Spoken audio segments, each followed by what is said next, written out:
Canada immigration के नए rules ने सबको चौंका दिया है और अब पीआर पाने के रास्ते बदलने वाले हैं। क्या आपके पास सही स्किल्स और प्रोफेशन है, या फिर आपने वही पुराने तरीके अपनाए हैं जो अब काम नहीं करेंगे? इस वीडियो में हम आपको बताएंगे कि कौन से फील्ड्स में पीआर पाने के चांसेस सबसे ज्यादा है और क्या आपको अपनी करियर प्लानिंग में बदलाव लाने की जरूरत है। तो अगर आप जानना चाहते हैं कि कनाडा में सेटल होने के लिए क्या करना होगा, तो इस वीडियो को अंत तक जरूर देखें। आज हम बात करेंगे कनाडा इमिग्रेशन की लेटेस्ट अपडेट्स के बारे में, खासकर उन लोगों के लिए जो फ्यूचर में कनाडा जाने का प्लान बना रहे हैं।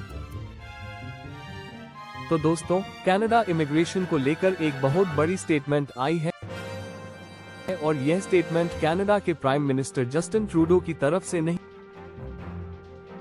बल्कि उनके ऑपोजिशन लीडर की तरफ से आई है। और यह इंपॉर्टेंट इसलिए है क्योंकि ऑपोजिशन लीडर की पॉपुलैरिटी काफी बढ़ रही है और उनके अगले इलेक्शन जीतने की संभावना काफी ज्यादा है। उन्होंने ये कहा है कि अगर वह अगली बार गवर्नमेंट में आते हैं तो वह इमिग्रेशन के नंबर्स को कम करके उस लेवल पर ले आएंगे जो स्टीफन हार्पर के टाइम पर था। अब अगर आपको नहीं पता तो स्टीफन हार्पर कनाडा के प्राइम मिनिस्टर 2007 से 2015 तक थे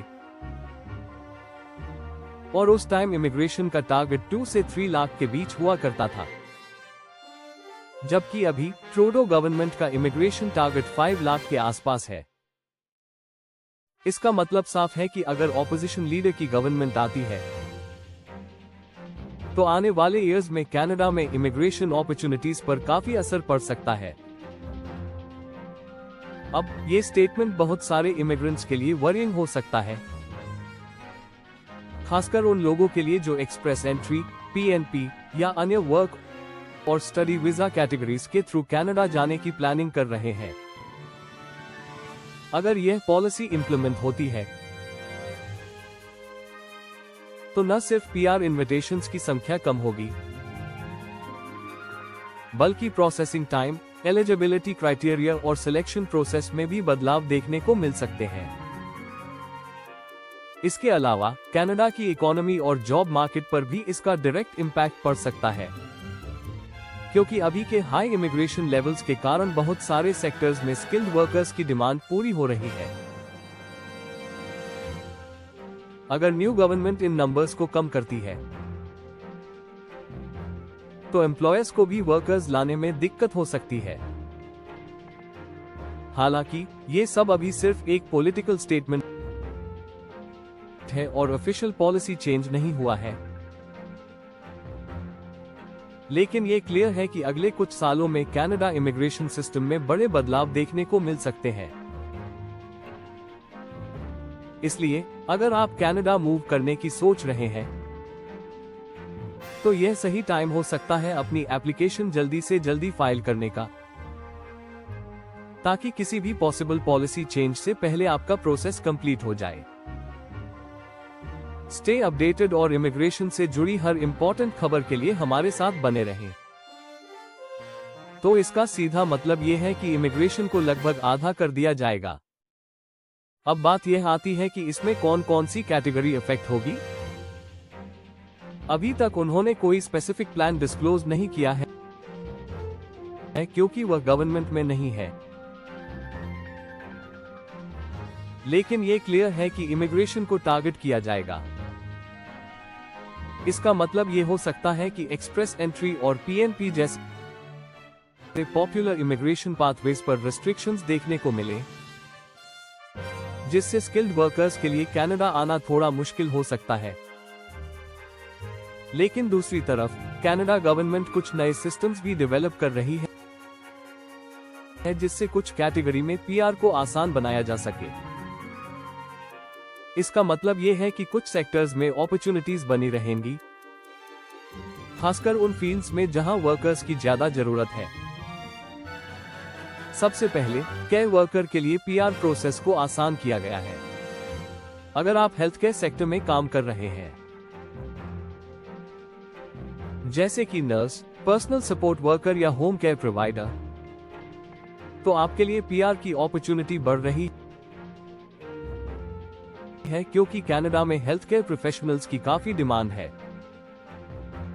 दूसरा, RCIP regional community immigration programme के तहत छोटे शहरों और कम पॉपुलेटेड एरियाज में जाने वाले लोगों के लिए पीआर प्रोसेस को आसान किया गया है। इसका मतलब ये है कि अगर आप कनाडा के मेजर सिटीज को छोड़कर छोटे टाउन्स में सेटल होना चाहते हैं, तो आपके लिए ये बेस्ट ऑप्शन हो सकता है, क्योंकि इन कम्युनिटीज को न्यू इमिग्रेंट्स की जरूरत है ताकि उनकी इकोनॉमी और पॉपुलेशन ग्रोथ बनी रहे। तीसरा, फ्रेंच स्पीकिंग एप्लीकेंट्स के लिए इमिग्रेशन प्रोसेस को आसान किया गया है, खासकर क्वेबेक और कुछ अन्य प्रोविंसेस में,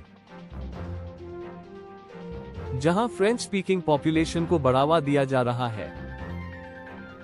अगर आपकी फ्रेंच लैंग्वेज स्ट्रॉन्ग है,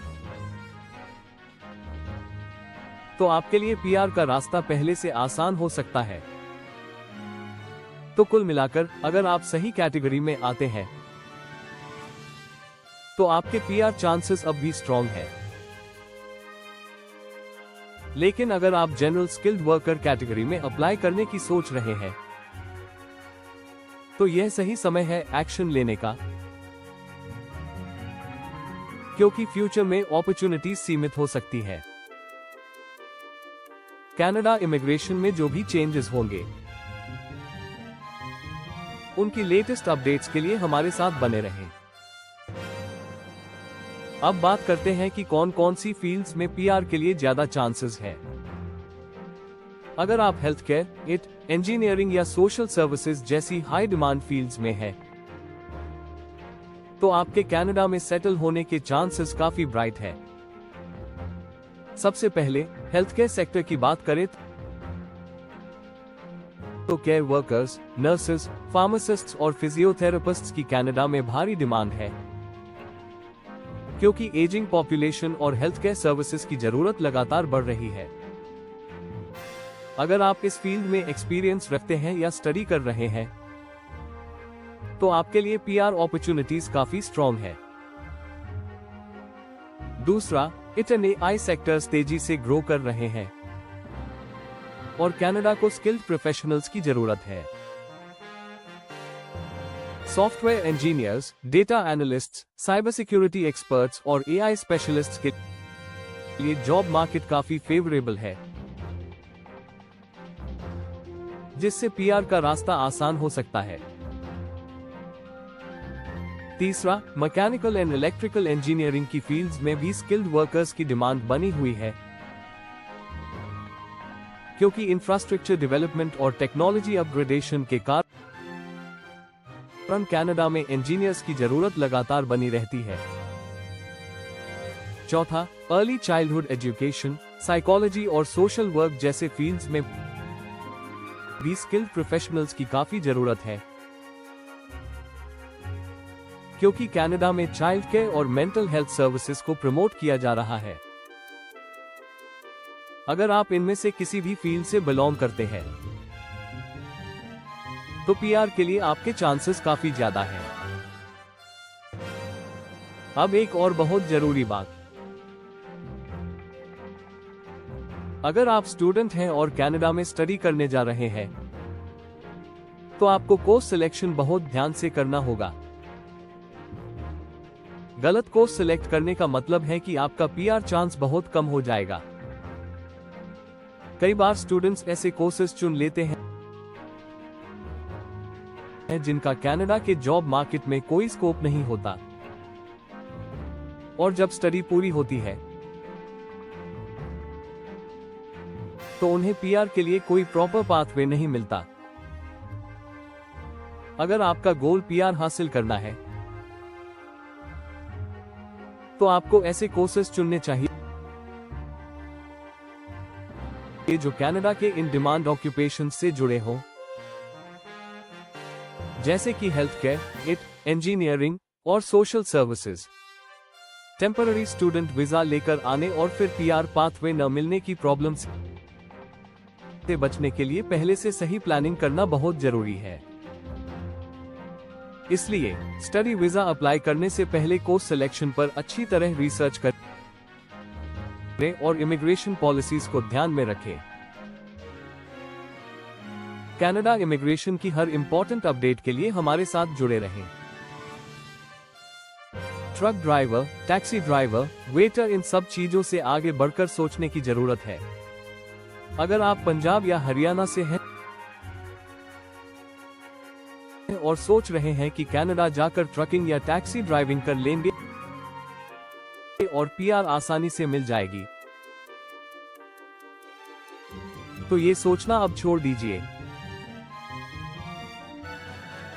पुराने इमिग्रेशन रूल्स की तुलना में नए रूल्स काफी बदल चुके हैं और अब सिर्फ जनरल लेबर जॉब्स के दम पर पीआर हासिल करना पहले जितना आसान नहीं रहा। कनाडा अब स्किल्ड वर्कर्स को ज्यादा प्रेफरेंस दे रहा है और अगर आप सही कैटेगरी में नहीं आते हैं तो फ्यूचर में पीआर पाना और भी मुश्किल हो सकता है। इसलिए अगर आप कनाडा में सेटल होने का प्लान बना रहे हैं तो आपको एक अच्छे प्रोफेशन की तरफ जाना होगा जहां डिमांड बनी हुई हो और लॉन्ग टर्म करियर ग्रोथ के ऑप्शंस हो। सबसे जरूरी बात यह है कि सही कैटेगरी चुनें, सही प्रोफेशन में जाएं और अपनी स्किल्स को लगातार अपग्रेड करते रहें। अगर आप health care, engineering, early childhood education या सोशल वर्क जैसे हाई डिमांड सेक्टर्स में जाते हैं तो आपके पीआर के चांसेस काफी ज्यादा बढ़ जाएंगे। कनाडा में अब प्रैक्टिकल स्किल्स और इन डिमांड प्रोफेशंस को प्राथमिकता दी जा रही है, इसलिए आपको अपनी प्लानिंग बहुत सोच समझकर करनी होगी। अगर आप चाहते हैं कि मैं आपको और डिटेल में कनाडा इमिग्रेशन की हर इंपॉर्टेंट अपडेट देता रहूं, तो इस चैनल को सब्सक्राइब करें, वीडियो को लाइक करें और बेल आइकॉन को प्रेस करें ताकि कोई भी इंपॉर्टेंट अपडेट आप मिस न करें। आज के लिए इतना ही, मिलते हैं अगले वीडियो में। Thank you. जय हिंद, वंदे मातरम।